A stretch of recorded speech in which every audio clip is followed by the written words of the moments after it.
Olá a todos, sejam bem-vindos a mais um episódio do Corrida Podcast, o seu podcast sobre automobilismo, sua dose quinzenal de notícias do mundo das corridas. Eu sou Juti Vaniel, estudante de jornalismo, e comigo também está o meu amigo companheiro, que é engenheiro, Pedro Petri. E Boa tarde, aí, Pedro. boa tarde. Vamos lá, mais um episódio aí.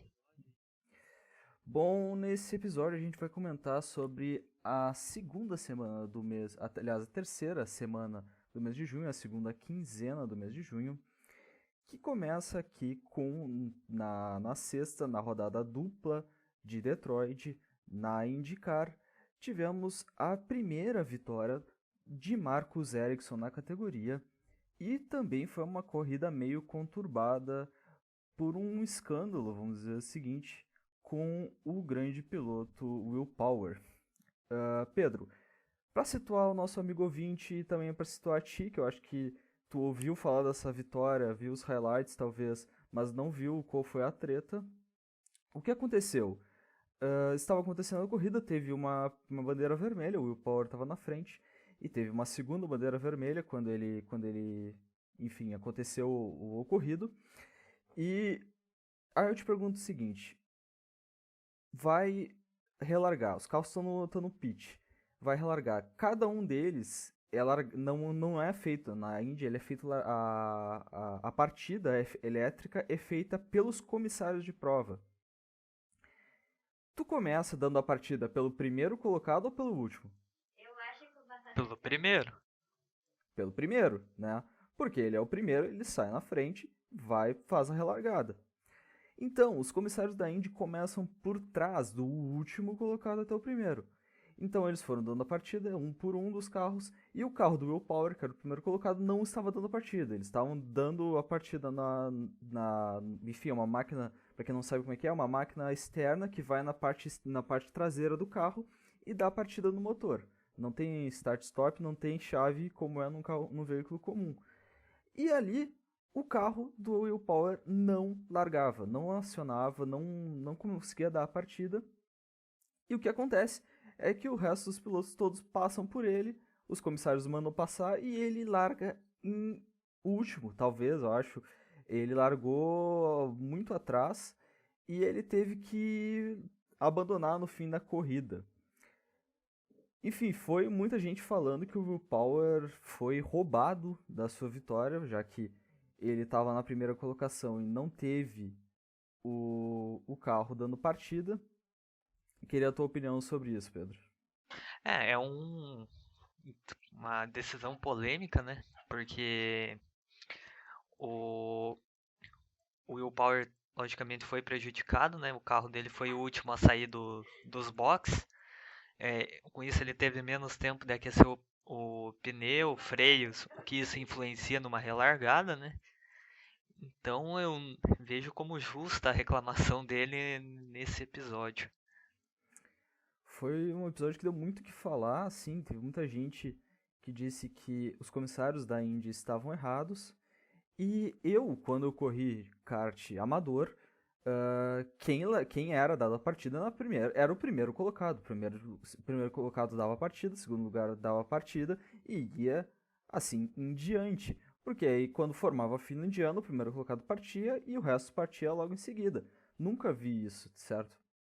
Mas são coisas que acontecem só na IndyCar, né? Já que a partida não é dada pelas equipes. E na segunda corrida, Pato O'Ward conseguiu uma vitória muito inusitada numa estratégia da equipe, muito bem feita, muito bem pensada para o circuito de Detroit, que é um circuito de rua com bastante desgaste de pneus. Ele conseguiu ultrapassar o New Garden e disparou na dianteira. Não sei se tem alguma coisa para falar. Ah, foi uma excelente corrida do Pato Ward, que esse ano está fazendo uma excelente temporada, né? Tá em segundo na classificação geral. Vem de uma sequência boa de resultados, né? Na Indy 500 terminou em quarto. Daí na rodada dupla, na corrida anterior da rodada dupla já conseguiu um outro pódio, né? Então Incrivelmente, ele repetiu nessa rodada dupla o resultado da rodada dupla do Texas, né? Um terceiro e um Pois é. primeiro lugar.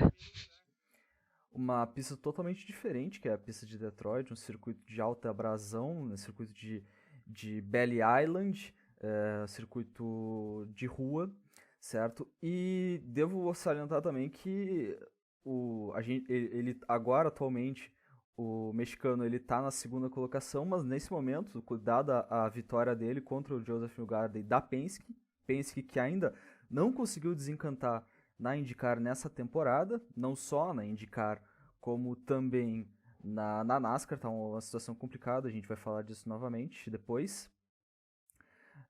O Joseph Newgarden sofreu com desgaste de pneus e o mexicano saiu na frente nessa época, nesse momento. Nesse dia ele ficou em primeiro colocado na classificação geral. E o vergonhoso, vamos dizer, foi a corrida do Jimmie Johnson, que parece que não consegue se dar bem na Indy, né? Ele que está correndo agora na IndyCars, ele se aposentou dos carros de Stock Car e está correndo agora em carros de roda aberta. Monopostos. Isso. E ele rodou na curva 2, na 53ª volta, que foi basicamente a chance de vitória que o Pato Ward pegou.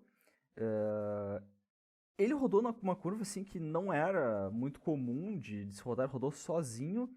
É uma curva que é vamos dizer assim, uma rotatória, dá pra se dizer que é uma rotatória, assim, que vira à direita e faz um S, como se estivesse pegando uma terceira perna de uma rotatória. Vamos tentar exemplificar, né? E o Jimmie Johnson não foi bem, né, nas duas etapas, tá? E também na corrida de Detroit, na rodada dupla de Detroit, e ele também não se deu bem em Road America, que foi a corrida seguinte. Né? A Road America já é um circuito permanente, não é um circuito de rua. Esse aí já estamos falando da corrida do dia 20. Isso. É. A corrida do dia 20, que foi vencida pelo Alex Palou. Né? E o Will Power ficou em terceiro, Colton Herta em segundo, com novamente a Penske não conseguindo desempenhar o que eles conseguiam correr, e que também foi a estreia do Kevin. Nossa, não é Ian Kevin Magnussen. Magnussen. Foi a estreia do Kevin Magnussen, piloto que já participou de corridas na Fórmula 1, teve sua estreia na Fórmula 1 já. Ele abandonou a corrida.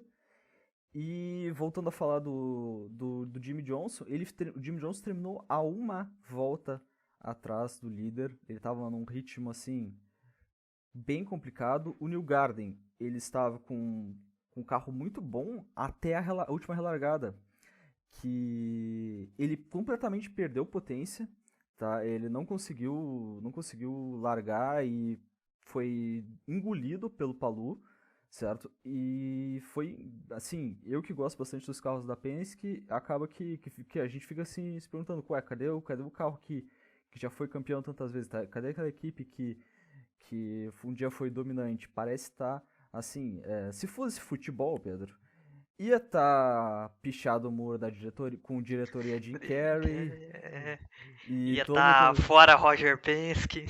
fora Roger Penske, acabou a paz e outros É, mais dizeres que o brasileiro gosta de mandar. é. O novo Mas Jardim vai jogar quando? mas fala aí, o que tu tá achando que tá acontecendo na Penske? É um marasmo que entrou a equipe, é uma zona de conforto, como a gente fala no futebol, né? Cara, vem muito disso. A Penske dominou os últimos anos da IndyCar, né? Com o Newgarden, tirando ali quando o Dixon entrava por fora. Mas veio aquela de acomodação e um motor Chevrolet não tão muito forte, né? Porque o motor Chevrolet esse ano não está muito bom, isso é fato. Ainda mais para pistas de alta. Dá para ver que nas pistas de alta o motor Chevrolet tá sofrendo. Tipo, Road America é uma pista que exige muito de motor porque tem uma reta em subida muito grande. E, e também temos a nova geração chegando na Indy, né? Alex Palou e Pato Ward, eles, querendo ou não, o Pato Ward e o Alex Palou não são novatos, mas ainda dá para dizer que eles são da nova geração, né? Eles têm poucas corridas ainda no seu currículo, mas estão mostrando para o que vieram, né? Mas o veterano Scott Dixon não tá tão atrás e tá dando uma briga boa pelo campeonato. E é aquilo, né? A melhor Penske é o Neil Garden, que é o melhor, eu vejo como um dos melhores pilotos da Indy. Tá fazendo um milagre nesse carro que tá fraco esse ano. Realmente a gente está vendo cada vez menos os motores Chevrolet se destacar na IndyCar. O que é engraçado é que os dois motores, tanto o Honda quanto o Chevrolet, eles são muito semelhantes, né? Para quem não conhece a IndyCar, a Fórmula Indy, como antes era chamada aqui no Brasil, todos os chassis são feitos pela Dallara, exclusivamente feitos pela Dallara, e aí os motores eles são licenciados pela Chevrolet ou pela Honda. E aí eles fazem esse leasing, que eles chamam, né? É o licenciamento, você não compra exatamente os motores, só licencia, bota ali, e eles entregam o motor para ti, e depois, no fim da temporada, eles pegam os motores de volta. Né? Muito é o que acontece hoje em dia, por exemplo, com os pneus Pirelli na Fórmula 1, o que a gente já vai falar logo depois, e a gente comenta muito sobre eles e tá dando o que falar, né? Mas eu queria voltar um pouquinho para Detroit, pode ser, porque também teve vitória do Kevin Magnussen, que a gente já falou, lá em Detroit, na semana do do fim de semana do dia 19 e 20. Aliás, no fim de semana do dia 12 e 13, o Kevin Magnussen ganhou na IMSA, que é a categoria de Endurance dos Estados Unidos, no circuito de Detroit também. Ele ganhou com a Cadillac, que é licenciada, que é feito, os carros da Cadillac são feitos pela Chip Ganassi, são carros protótipo. Uma categoria bastante interessante para quem não conhece. E aqui eu já venho falar que tem o Felipe Nasser e o Pipo Derani correndo nessa categoria, também com os carros da Cadillac da Chip Ganassi. Kevin Magnussen é a primeira vitória dele, assim, de grande expressão. Ele não conseguiu grande expressão lá na Fórmula 1 e agora está achando sucesso na categoria de Endurance. A primeira, a última vitória, na verdade, do Kevin foi lá na Fórmula 3, Fórmula Renault 3.5. Isso lá em 2013. Essa categoria nem existe mais, Pedro. Sim. E ele que parecia promissor quando chegou na Fórmula 1, né? Estreando com um Sim, pódio na Austrália, né? ele foi contratado logo pela McLaren, né? Foi Sim, feito um grande alarde dele. sim. Fez até uma temporada de 2014 consistente na Fórmula 1, mas nada que brilhasse os olhos. Tanto que em 2016 ele já foi rebaixado a piloto reserva, né? Então, quer dizer, 2015. 2016 a Renault contratou ele e depois disso ele foi para a Haas, onde só teve resultados deploráveis, se for ver. A Haas que nunca. A Haas sempre se arrastou no grid, né? Exceção da sua temporada de estreia, né? Que eles conseguiram resultados até que consideráveis, mas desde então a parceria com a Ferrari vem sendo complicada, enfim. Mas falando sobre a Prainsa, é uma categoria que eu gosto bastante, uma categoria de endurance. Para quem não conhece como é que funcionam os carros de endurance, existem os protótipos que são feitos em chassi tubular e são feitos propriamente nos moldes da categoria. No caso da DPI, são chassis próprios, por equipes próprias, né, muitas vezes licenciados, como por exemplo da Lara e essas marcas. E aí eles colocam os motores que são licenciados pela Cadillac, Acura, que no caso é uma outra divisão da Honda, lá nos Estados Unidos, e a Mazda. E essa chamada categoria DPI, que já se juntou com a categoria do World Endurance Championship, que é o campeonato mundial de endurance, né? E finalmente a gente vai ter um licenciamento completo dessa categoria. E de resto existem também os carros de GT correndo vamos dizer assim, segunda divisão, que são aqueles carros que são como os carros de rua, que a gente vê na rua mesmo.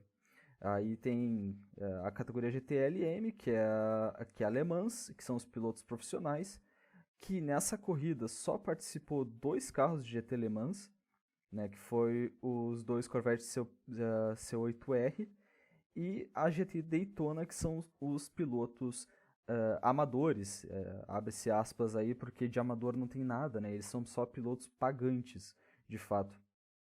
E aí a gente consegue ver uma gama grande de carros, tem desde Lexus até Corvette, como eu comentei, Aston, Audi, Lamborghini, BMW, Mercedes e o Porsche 911. É uma categoria bastante interessante para quem quer assistir e também passa aqui no Brasil, tem ela licenciada nos canais aí que a gente não vai citar o nome. Bom, vamos passar para NASCAR, Pedro? Por favor. Vamos. Começar pela Corrida das Estrelas. Corrida das Estrelas, que não foi nem um pouco marcante, na minha opinião, tá? Foi um formato esquisito, assim, onde tinha as corridas chamadas classificatórias, que é muito comum naqueles circuitos de areia, né? Aquelas dirt tracks, Sim. onde correm os carrinhos midget, que existem lá, por exemplo, bom, você tem as 2 corridas qualificatórias, aí tem que são chamadas de heats. As heats, que são coisas meio que, como o nome sugere, aquecimento, né? Elas servem como uma proposta para ver quem é que está disposto tem a qualificatória, depois tem a heat, aí depois tem corridas que tem até a E-Main, por exemplo. Você vai a corrida E, D, C, B e A, né? Então vai cortando aí, ó, os mais lentos da E vão caindo, os mais lentos, aí depois quem tá rápido passa para D. E quem tá muito rápido já passa para outra, já fica esperando, já guarda o veículo, né, no caso, não tem tanto desgaste de equipamento.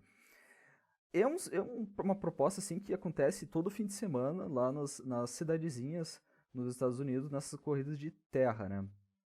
Agora, na NASCAR, a coisa é diferente, né? A gente está tratando de um circuito do Texas que é um circuito de 1,5 milha, certo? Não é um quarto de milha, como é esse circuito Midget.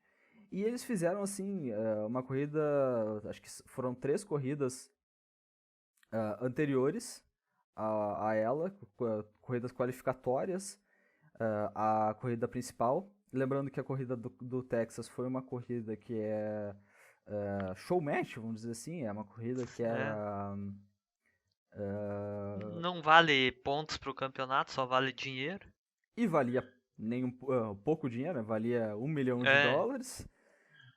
E no caso, o piloto vencedor no fim do dia ganharia $1 milhão. Só que tinha vários poréns para tu conseguir esse $1 milhão. Tu teria que se manter correndo as paradas de pit eram feitas em segmentos obrigatórios, assim, além dos segmentos que tinha, de volta até tal volta é o primeiro segmento, segundo segmento, terceiro segmento, como existe na NASCAR já há um bom tempo. Bom, você tinha a parada de pit nesse exato período de tempo. Ó, nessa volta você pode parar, nessa volta não pode. Nessa volta tais pilotos podem parar. Então uma confusão, assim, uma confusão danada. E o vencedor no fim do dia foi o Kyle Larson, que a gente já comentou na última corrida lá em Sonoma, que foi o vencedor. E ele também foi o vencedor na corrida de Texas. Ele chegou a ter 17 voltas na liderança durante a corrida, mas sagrou o vencedor em cima do Brad Keselowski da Ford, em segundo colocar, e o Chase Elliott da Chevrolet, seu parceiro de equipe lá na Hendrick Motorsports, que vem dominando tudo, assim como a última corrida mais recente, a corrida a corrida de Nashville, que a gente vai falar logo em seguida. Pedro, quero te perguntar uma coisa. O pessoal tá falando que a Hendrick tá trapaceando. O que tu acha? Cara, eu acho que não. Depois de anos da Hendrick em decadência, né, desde o último título do Jimmy Johnson, que foi em 16, e a Chevrolet, as equipes Chevrolet tinham um histórico de não compartilhar informação entre si. Isso era meio uma prática meio antiga, que foi o motivo da saída da Stuart Haas da Chevrolet para a Ford, porque o Gene Haas falava que não tinha como evoluir a equipe se a Hendrick e a Chip Ganassi, junto com a Richard Childress, não compartilhassem informação para as próprias equipes que usam Chevrolet evoluir. Com isso, a Stuart Haas foi para a Ford e entrou num programa de parceria com a Roush e com a Wood Brothers, que a Roush fornecia os motores e com isso a Stuart Haas oferecia técnicas de construção de chassi, túnel de vento, essas coisas. E a Toyota já tinha isso bem feito, consolidado com a Joe Gibbs e com as equipes satélites, que tudo servia como um incentivo para melhorar seus carros. Nisso, ano passado, antes da pandemia, até a Richard Childress e a Hendrick anunciaram que em 2021 começaria uma parceria em construção de motores. E o que se provou, de certa forma, uma parceria vantajosa, porque, querendo ou não, os Chevrolets como um todo melhoraram para 2021. Não que 2020 da Chevrolet tenha sido ruim, porque o Chase Elliott levou o título, né? Mas se for contar em pontuação de carros, quem levou o título de construtores da NASCAR, digamos assim, foi a Toyota. Então, podemos ver que até a Richard Childress com a Austin Dillon, número 3, tá andando bem. Ele tá no top 16 que vai para os playoffs, né? Então, e sem contar que os 4 carros da Hendrick já estão no playoffs, né? A Hendrick é a equipe que mais tem vitórias na temporada, com 4 do Larson, uma do Byron, uma do Elliott e 2 do Bowman. Então, tá numa fase boa a Hendrick, não creio que estão trapaceando, né? Depois de anos sofrendo.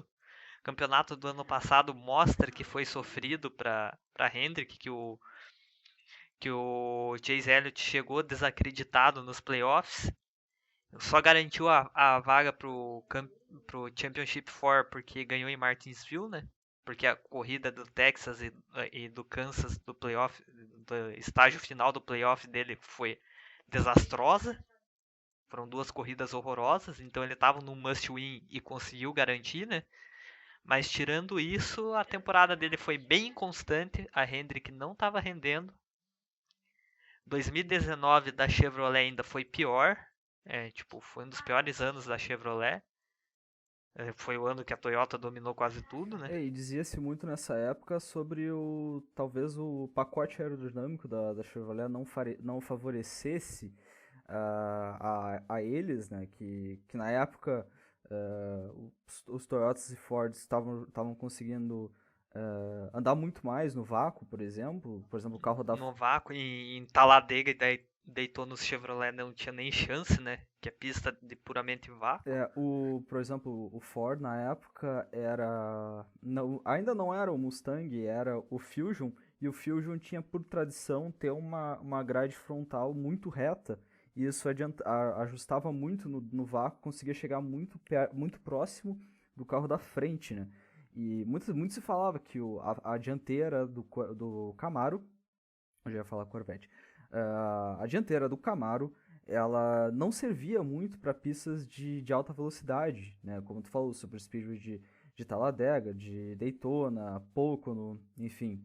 A primeira equipe que fez esse negócio de compartilhar informações foi a Dodge, segundo o próprio Ray Evernham.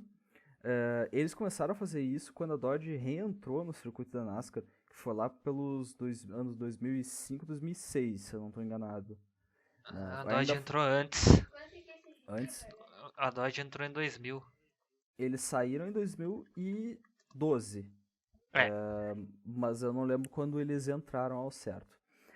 Mas enfim, esse compartilhamento de ideias foi o princípio da base da Dodge. E eles entraram assim, e já entraram de cabeça, já entraram ganhando. Porque é tipo meio que como se eles fizessem literalmente um brainstorm das ideias ali, do que eles estão implementando. E acaba que fica sem segredos para todo mundo, né? Todo mundo consegue ter acesso aos famosos segredos de equipe que o pessoal sabe bastante da NASCAR. E existe uma cultura na NASCAR de trapaça, né? Que não é bem trapaça, né? A última que eu tenho lembrança, não sei se te lembra dessa, é a do vidro traseiro que se moldava com ar. Não sei se lembra disso aí, que baixava o vidro traseiro. Então, o que acontecia pro ouvinte que não está entendendo o que é isso?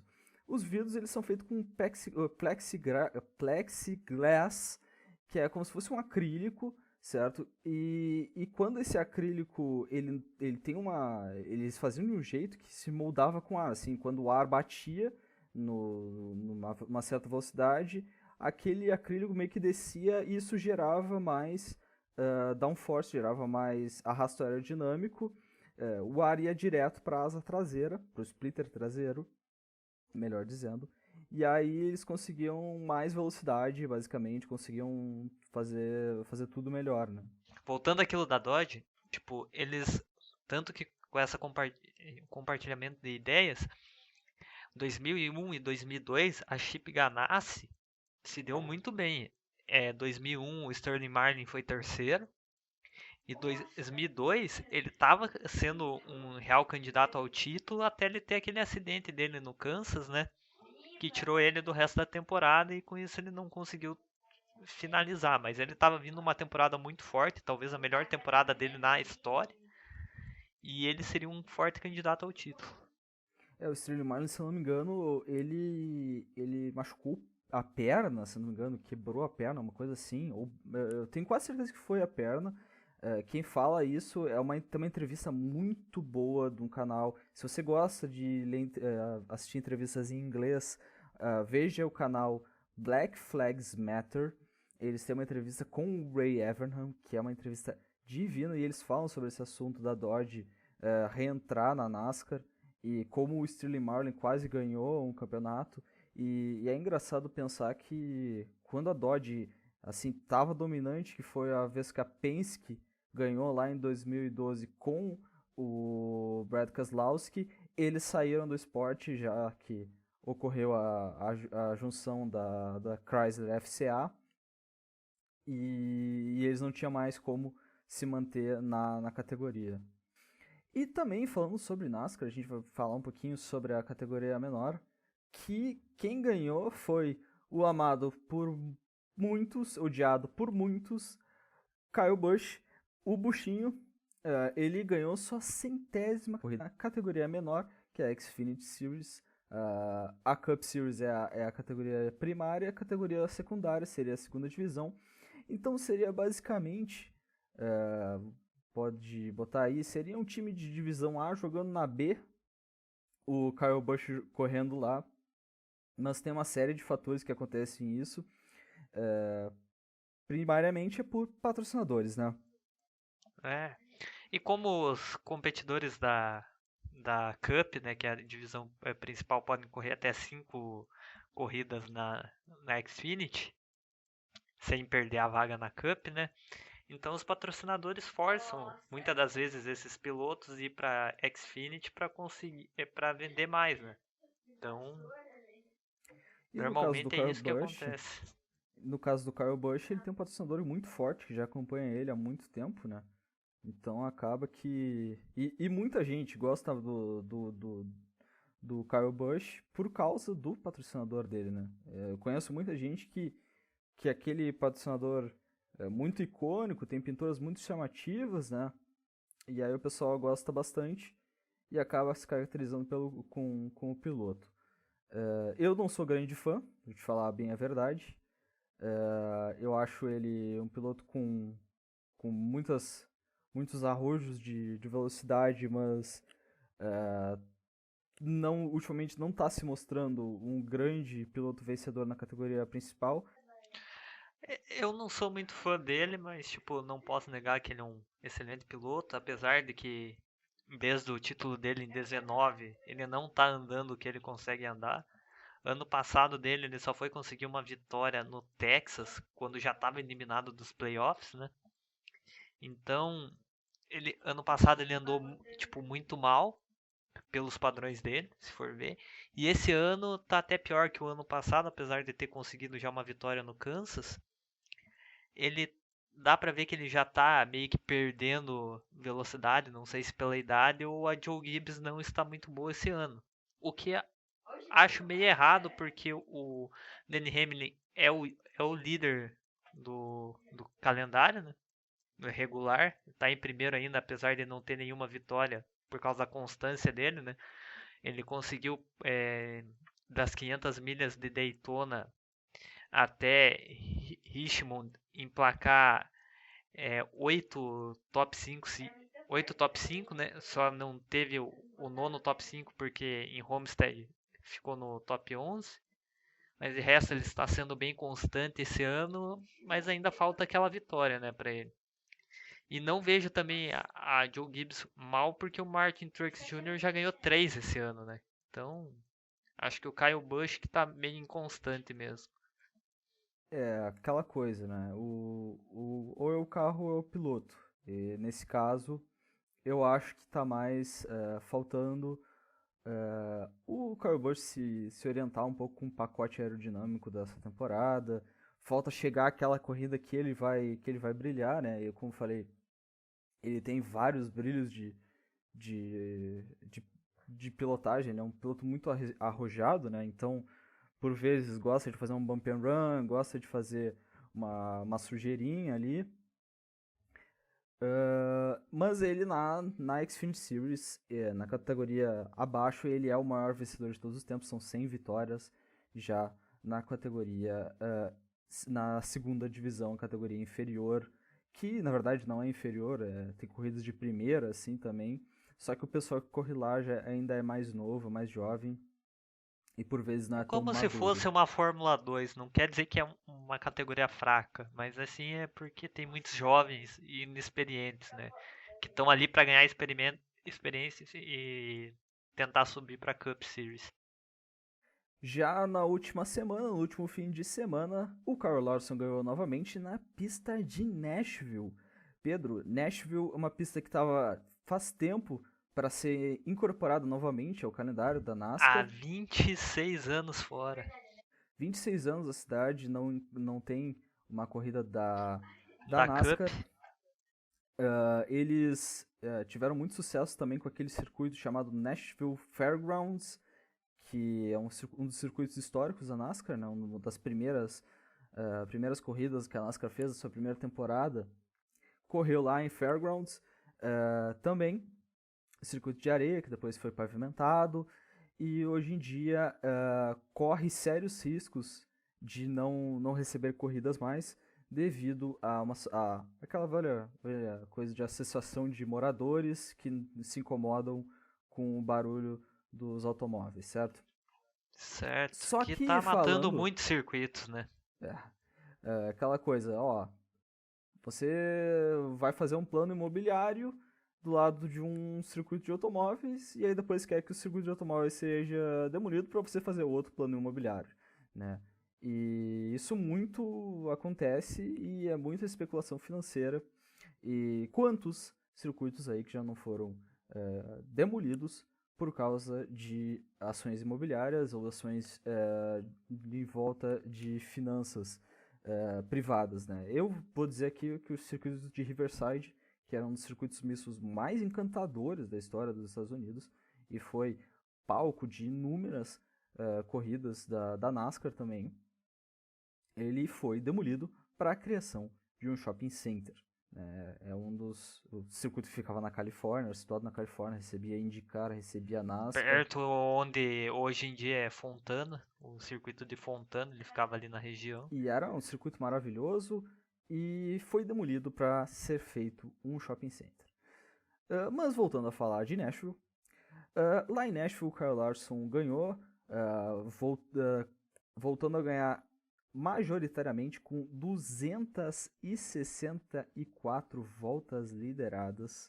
Assim, vitória maiúscula do piloto da Hendrick, que foi seguido por dois Chevrolets de Ross Chastain, o homem da melancia, e o William Byron, aquele que carrega o famigerado número 24, que um dia foi de Jeff Gordon. Então, a corrida, o primeiro a gente teve a desclassificação do Chase Elliott, né? Porque encontraram 4 parafusos da roda dianteira esquerda dele frouxos, né? E isso é passivo de punição na NASCAR, você ter parafusos soltos, né? Frouxos ou soltos. Então ele foi punido pela desclassificação. Mas ele originalmente tinha ganhado o primeiro estágio, mas com a desclassificação dele ficou para o Kurt Busch, mais um Chevrolet, né? Provando que a Chevrolet esse ano está muito forte. E depois nos outros estágios só deu o Kyle Larson, não tenho o que falar. A Hendrick, o Kyle tá numa crescente muito grande. É a 10ª vitória dele na carreira. E o que falar do William Byron também, né? Um piloto da nova geração da NASCAR que cresceu em simuladores, né? E está se provando essa temporada de 2021 um grande piloto, né? William Byron, que na qualificação ele já era o 4º melhor tempo da pista, né? E em voltas mais rápidas ele ficou bastante atrás, tá? Ele não foi um dos melhores das voltas mais rápidas, ele fez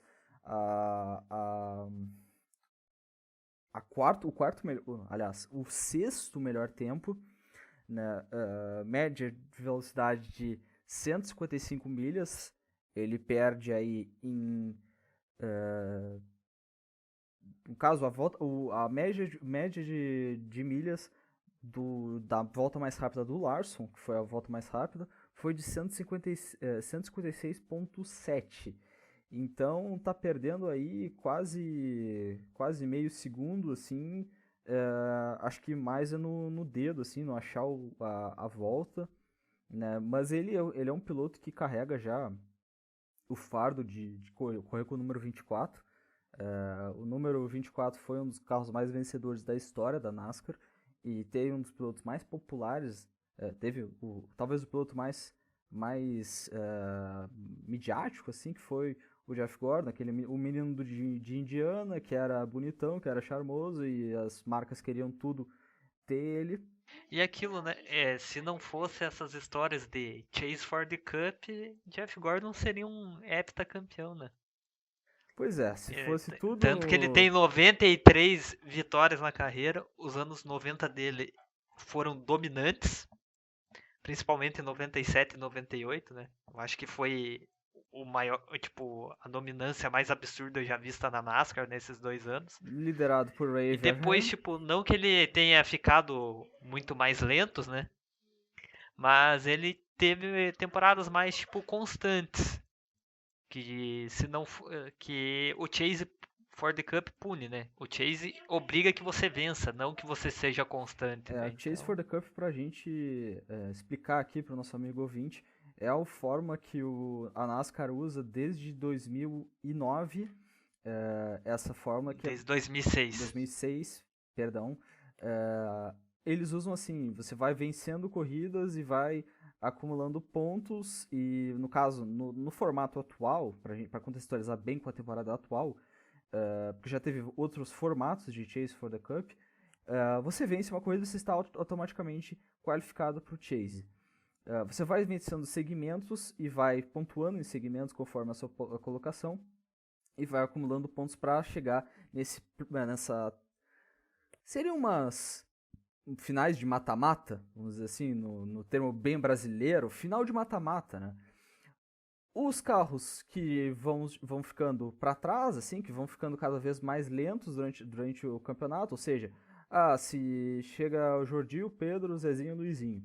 O Zezinho e o Luizinho chegaram em 6º e 7º, e eu e o Pedro chegamos em 1º e 2º.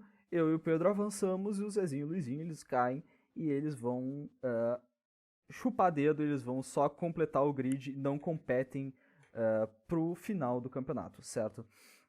É um formato muito bizarro. Né? É bizarro, mas tem aquela, né, que o campeonato só se decide na última corrida. O que não é de todo ruim, só que da forma que se chega na última corrida com só 4 pessoas disputando o campeonato e normalmente só esses 4 conseguem andar bem na última corrida, né? São normalmente os 4 carros mais rápidos, tanto que na temporada passada, quando o Chase Elliott ganhou em Phoenix, os carros mais rápidos eram os 4 do Championship 4. E que eram o Chase Elliott, o Joe Logano, o Brad Keselowski e o Denny Hamlin. E quem se consagrou campeão naquela corrida foi mesmo o carro número 9, que ele foi o mais rápido durante toda a corrida. Mas, em retrospecto... Só que na temporada toda, a Chevrolet estava mais fraco que os Ford e Toyota. De fato. Então... E durante muito tempo foi definida a última corrida em Homestead, Miami, que é uma pista de 1,5 milha com traçado original, oval. O Phoenix, agora desde 2020, temporada 2020, é decidida no deserto de Phoenix, no Arizona.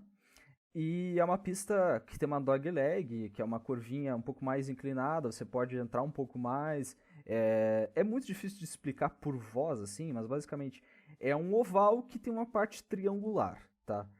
São 3 curvas, só que eles contam como 5, certo? Porque a entrada dá 1, a saída é a 2. E aí você daí tem a 3, daí a 4 e a 5. E ela foi uma pista recentemente reconfigurada, repavimentada e muita coisa mudou. A entrada de pit mudou, a largada mudou. E falando de perfumaria, os stands, o lugar onde o público fica mudou também. Então tem uma pista bem interessante para ser a final da NASCAR mesmo, certo? É uma pista melhor que Homestead para final, eu acho. Porque Homestead é uma pista meio... Tá, quem larga na frente é difícil perder a liderança, porque a reta não é tão comprida para vácuo, porque eles têm um acerto que é mais para super speedway do que para speedway, porque Homestead as curvas tem um banking alto, ou seja, se você botar um acerto muito para speedway, você vai perder muito tempo nas curvas, isso não é o ideal, né? O speedway seria as pistas entre meia milha e 1,5 milha. 2 milhas, né? Vamos colocar e aí, assim, né? 2 milhas para 2,5 milhas já são super speedways, que são pistas enormes. Aí tem Talladega, Phoenix e Daytona no calendário. E elas geralmente têm o que o Pedro chama de banking e a inclinação, né? Existem pistas entre 0, que é, por exemplo, Martinsville, que tem entre 0 e 5 ali na pista de Martinsville, até, por exemplo, Bristol, que é uma pista de 1 milha, não, é 0.74, eu não lembro se é 3/4 de milha ou é 1 milha, né? A pista de Bristol. Mas ela tem uma inclinação de quase 50 de Bristol graus. É meia milha a volta. É meia milha? Tá, então é 0.5 milha e tem uma inclinação de quase 50 graus, assim, é bastante coisa. Na configuração atual ela chega a 40 e poucos graus de inclinação, eu não tenho certeza quanto. Daí Phoenix, como tem curvas de inclinação variável, né? Até as retas tem inclinação variável e é uma pista de 1 milha exata, torna uma competição muito mais agradável para uma final do que Homestead.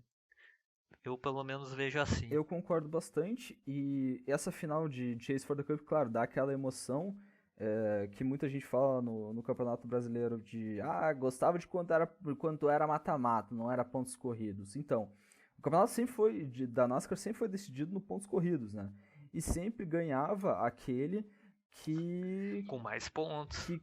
Que era mais constante, né? Porque durante muito tempo era... Como todo campeonato de corrida, se for ver, né? Até ali, né? Até ali. Mas... O campeonato de pontos, assim, ocorreu durante muito tempo porque até mesmo era difícil largar todas as corridas naquela época, né? No começo da NASCAR. Era muitos pilotos garagistas, né? Eles não conseguiam viajar todo fim de semana para uma corrida, né? Viajar os Estados Unidos inteiro, de costa a costa, toda semana era complicado. Então, acabava que favorecia quem corria. Agora eles montaram esse novo formato, que é um formato mata-mata. Então fica aí, se você gosta mais de pontos corridos ou de mata-mata. O fato é que, sim, no campeonato de Chase for the Cup, o campeonato do Chase, que é mais conhecido, ele é mais emocionante e tem sempre aquelas chegadas finais, nunca tem vencedor antecipado, como ocorre, por exemplo, na Fórmula 1. E já podemos pegar de gancho para a Fórmula 1? Podemos. Vamos lá para a Fórmula 1, Onde Grande Prêmio da França. Grande Prêmio do Paulo Ricardo, como diria Vitor Lugero, onde tivemos Supermax se consagrando vitorioso e mais uma vez na liderança do campeonato. Supermax fazendo um Grand Challenge, né? Pole, volta mais rápida e vitória. Barba, cabelo, bigode, hat-trick, que mais termo podemos usar? Mas que não foi uma corrida fácil pro Max, né? Porque ele errou na primeira volta. Logo na segunda curva, o carro dele dá uma saída de traseira e ele, para não causar colisão, vai para fora da pista e com isso o Hamilton passa. Mas o que definiu essa corrida, depois vamos chegar lá, foi a estratégia de pneus. De novo a Pirelli aprontou a dele. Lembrando que Paul Ricard, né, é uma das pistas com maior abrasão no calendário, né? O GP da França, ele tem um asfalto bastante novo, né? E sempre toda a extensão da pista praticamente é feita de asfalto ou é pavimentada, né? Tem grandes áreas de escape. E se falou durante o começo do fim de semana que tinha uma área de abrasão muito grande na saída das curvas, né, no que seriam as áreas de escape dessa pista. E é uma pista que desafia até mesmo o GP da Grã-Bretanha em Silverstone no quesito de abrasão, né? Sim, mas vamos começar pelo treino classificatório, né? Onde não teve tipo nada de emocionante além de Yuki Tsunoda aprontando a dele, né? De bater, porque daí ele teve que trocar a caixa de câmbio. E Mick Schumacher pela primeira vez passando para o Q2, batendo. Porque Lance Stroll não conseguiu completar uma volta e Kimi Raikkonen, Mazepin e Latifi não fizeram um bom Q1, né? Então, com isso, Mick Schumacher passou para o Q2, mas não teve a chance de fazer volta no Q2. E daí, de resto, nada de muito especial, né? Max Verstappen na pole, mais rápido no último qualify por uma margem de 3 décimos, que é uma considerável distância na Fórmula 1. E seguido pelas duas Mercedes, né? O seu Lewis Hamilton e o Valtteri Bottas, né, como diz Vitor Lugero, seguido de Sérgio Pérez. E daí teve na corrida, né, onde aconteceu a ação, né, Max Verstappen errando na primeira curva e a corrida sendo definida pela estratégia, onde a Red Bull resolveu apostar os dois carros para duas paradas, enquanto a Mercedes manteve os carros em uma só. Nisso daí, o Max Verstappen, naquele erro que ele fez um undercut no Hamilton, né? Parou antes do que o Hamilton na primeira parada. Com isso saiu na frente do Hamilton e pôde abrir um tempo. O que possibilitou ele fazer a segunda parada e voltar só atrás do Hamilton e do Bottas e conseguir recuperar a primeira posição depois numa passagem fenomenal na penúltima volta, né? O Valtteri Bottas, que reclamou depois que tomou a passagem do Pérez nas últimas voltas também, reclamou para a equipe por que ninguém me escuta, que a corrida tinha que ser uma de duas paradas, né? Valtteri Bottas, que sofreu muito essa corrida com o pneu. Isso prova que o Hamilton está muito acima do Bottas. O Bottas não é um piloto de nível Mercedes, se for ver, porque ele teve até um chassi novo para essa corrida e não conseguiu desempenhar bem, então... O negócio do Hamilton é que ele tem uma finesse extraordinária em domar o equipamento, assim. Quem fala muito disso é um cara que conviveu bastante com ele, que é o Rosberg. Ele conta no seu canal no YouTube que o jeito que ele dirigia, que o Rosberg dirigia, ele só pisava no freio e deixava o carro rolar, assim, sabe? Pisava com tudo e deixava. O Hamilton, ele chegou na equipe e pediu que os freios dele fossem de uma marca específica que ele gostava, que era, na teoria, pior. Isso quando ele chegou na Mercedes, que era, na teoria, pior, só que ele conseguiria frear mais suave com essa marca de freios, e a equipe fez uma das suas ali e conseguiu ajustar o carro para ele, né? E isso tá lá no canal do Rosberg, no vídeo sobre o Grande Prêmio de Mônaco, basta assistir lá. E o que o Hamilton ele vem trazendo para a Fórmula 1 é esse jeito de guiar assim, constante, e que foi tão dominante para a Fórmula 1 porque ele consegue mais do que ninguém conseguir manter o carro vivo e em boa saúde durante toda a corrida. Eu queria te perguntar, Pedro, se para ti essa pista era uma pista mais Red Bull ou Mercedes? Era uma pista mais Mercedes. A Red Bull no início da temporada não estava andando bem em pistas normais, né, que não são pistas de rua. Mas o que ajudou um pouco a Red Bull em Paul Ricard é a falta de zona de ultrapassagem e pouca curva de freada alta, que é onde a Mercedes se dá bem. Que a Mercedes está se dando bem nas curvas esse ano. Ela está em toda a curva de baixa e média velocidade, eles estavam melhor que a Red Bull. Só que nas curvas de alta e nas retas eles perdiam muito tempo. E como o Paul Ricard tem bastante curvas de alta e retas longas, o que dificulta a ultrapassagem e onde a Red Bull se favorece, né? Então, aí teve e também a velocidade do Verstappen, né? Esse final de semana ele estava muito bem, né? Então, ele se aproveitou e conseguiu a vitória. Quem se aproveitou também foi o Sérgio Pérez da Red Bull, que é outro cara que sabe guiar como ninguém um carro com bastante desgaste. Né? Ele conseguiu levar a Honda, levar o seu Red Bull Honda à terceira colocação, novamente passando o Valtteri Bottas, que está dando tchauzinho já para Mercedes e dando passagem para o George Russell faz um bom tempo. Né? Queres falar alguma coisa do Sérgio? Assim, a corrida do Sérgio Pérez foi aquela corrida como um escudeiro tem que fazer, né? Atrapalhar a outra equipe. Foi para isso que ele foi contratado, né? Para enquanto Albon e Gasly viam o Verstappen ganhar, não conseguiam nem subir no pódio, né? Nem arriscar um pódio. E o Sérgio Pérez se mostrou competente, né? Tava numa sequência meio ruim ali no início, né? Se adaptando ao carro, mas agora parece que pegou a mão. Tirou pontos importantes da Mercedes agora no campeonato, né? A Red Bull agora passou da marca de 200 pontos no campeonato de construtores, né? O que é uma vantagem boa em cima da Mercedes. E tivemos também uma boa corrida das McLaren, né? Que terminaram em quinto e sexto, né? Norris e Ricciardo.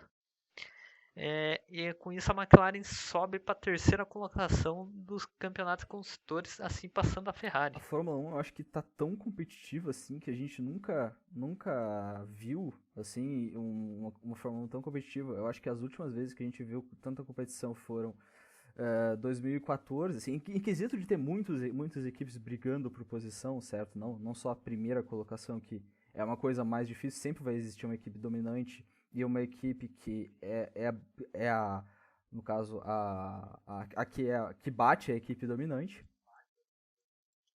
Eu tô vendo esse ano aqui de 2021, esse início parecido com o início de 2010, 2018. 2018. 2018, porque a Ferrari em 2018 começou bem, dando um sufocozinho para a Mercedes, só que depois perdeu a mão do campeonato. É isso que eu tô vendo. Tipo, o início da Red Bull tá muito parecido com o da Ferrari, mas eu não acredito que vai acontecer igual a Ferrari, porque a Ferrari tem um bando italiano, né? A Red Bull não tem. Isso, em questão de competitividade, esse meio de pelotão tá muito parecido com 2012. 2012, a disputa do meio de pelotão ali entre a Lotus e a McLaren tava muito acirrada, tanto que 2012 a Lotus, que foi a quarta do campeonato, terminou o campeonato acima de 300 pontos, né? Então foi um campeonato muito disputado. E em questão de pilotos, né? Até a penúltima corrida, até o Jenson Button tinha chance de ser campeão. Então, se continuar nesse ritmo, 2021 tem para ser uma das melhores temporadas da Fórmula 1, além do mais, acabando com a dominância de 7 anos de uma equipe só, né? Então, da Fórmula 1 é isso, né? Tirando essa corrida ali entre os 4 primeiros e a constância das McLaren, foi uma corrida mais morna, né? Porque E era de se o Paul Ricard esperar. não favorece ultrapassagem, né? As Ferraris desempenharam muito mal e tinham carros que estavam muito bem em relação a consumo de pneus, mas agora na França ali, por causa das retas, não se deram muito bem, né? O motor Ferrari ainda está fraco. E podemos e teve uma boa corrida, digamos assim, Sebastian Vettel, que conseguiu garantir mais uns pontinhos aí para Aston Martin. E Lance Stroll, que saiu de 18º e foi para 10º, foi o piloto que mais ganhou posições nas corridas. Então, tirando isso, foi uma corrida morna, nada de especial, nenhuma ultrapassagem marcante, tirando a do Verstappen em cima do Hamilton.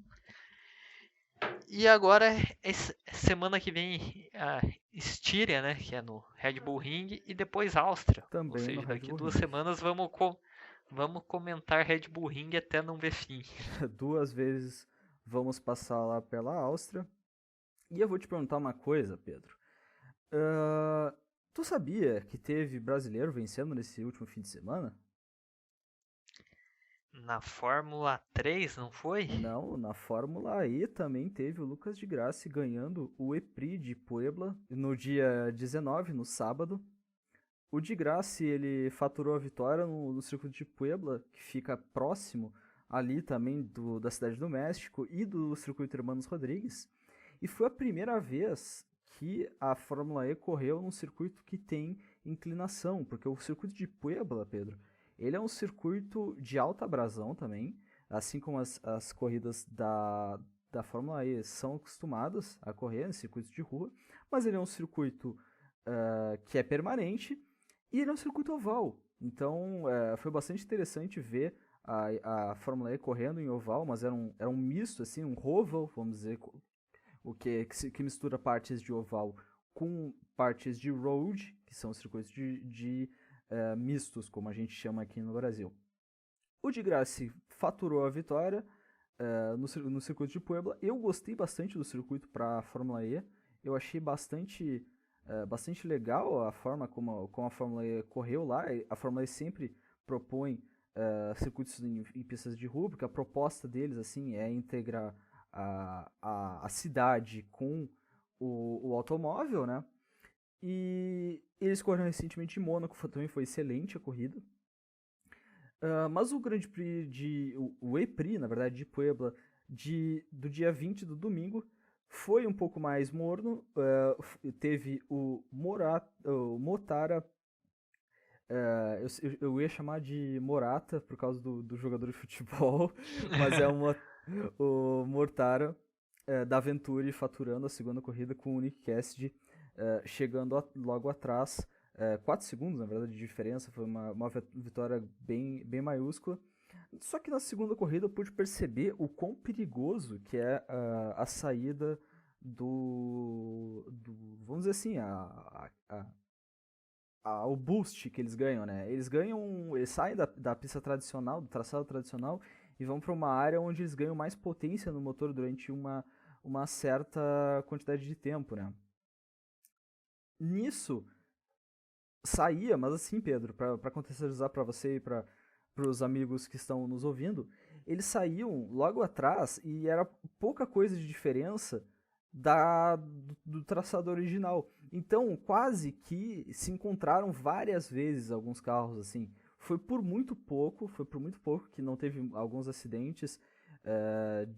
Por exemplo, em batida em T, por exemplo, poderia acontecer caso alguém saísse de dianteira na curva direita, né, e o outro estivesse saindo do traçado de fora, né, que esse traçado que ganha a potência a mais.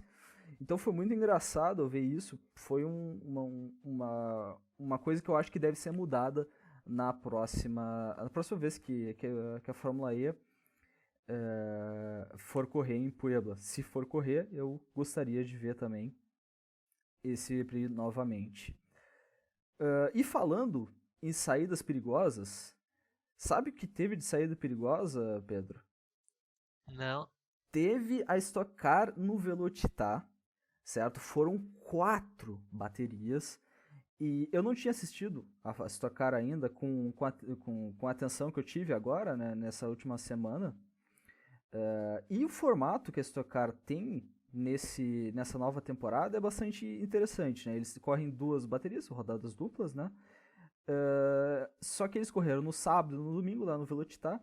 Só que o Velocitar, ele tem uma peculiaridade, que a saída do pit do Velocitar é muito colada na curva 1, né? O Velocitar, que é uma pista que tem muitos pontos que são parecidos com outros circuitos, né? Eu diria que a curva 1 do Velocitar parece o Fuji Speedway, só que reverso, né? Que corria lá nos anos 70, né?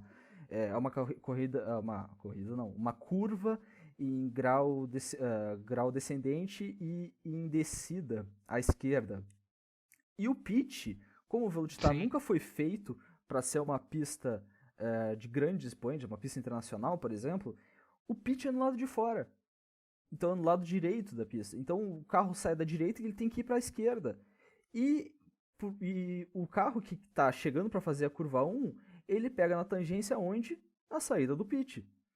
Então eu acho muito interessante por que o Velocitar é uma corrida no calendário da Stock Car, porque, na minha opinião, é uma corrida bastante perigosa, uma saída de pit bastante perigosa. E o pessoal que quer argumentar quanto a isso, basta mandar seu e-mail para o corridapodcast@gmail.com, corrida com um R só. Basta falar lá, deixar seu e-mail, o número do episódio que você tá ouvindo, e deixa sua mensagem para nós, que a gente vai falar no podcast seguinte. Mas eu achei muito, muito bizarro o Velocitar sendo palco de uma etapa da Stock Car com esse tipo de configuração. Agora, esperar agora os 15 dias, né, para ver o que acontece nesse mundo doido do automobilismo, para nós comentarmos aqui no próximo episódio. Bom, lembrando para você que a gente se encontra em todas as plataformas de streaming de podcast, e também no YouTube, se você quiser assistir, nos escutar no YouTube, não nos assistir, né?